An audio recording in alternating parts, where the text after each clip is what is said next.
Hello,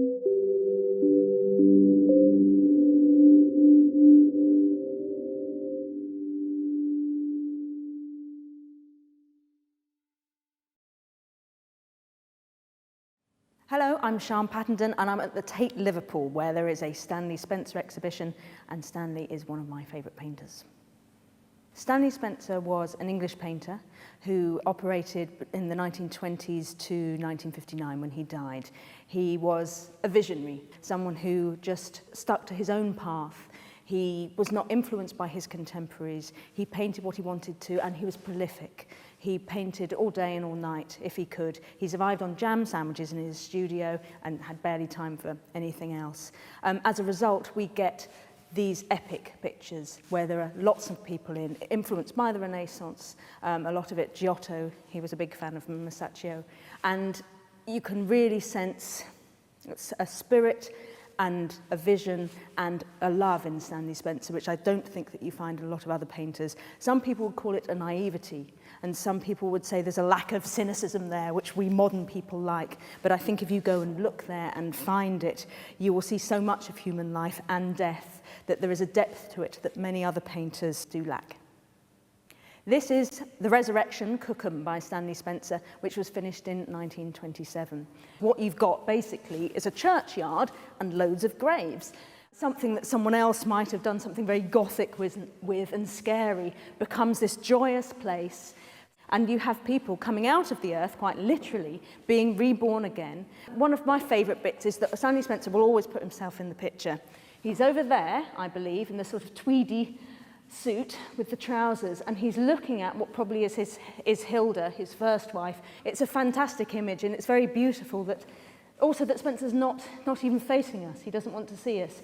In the background you have the couples, and very much what Spencer was interested in is the minutiae and this kind of love of a wife dusting the coat so it didn't have any horrible cat hairs on it or something before they went out, and making sure that the husband was presentable. And then we have the gravestones and people looking at their own gravestones and the inscriptions, and not with any sort of faint horror that you might find nowadays, but this absolute sort of rapture that here they are back again. This is also a sort of resurrection of Stanley's hopes and dreams. He was married, as I say. He'd also survived the First World War, which was quite a feat.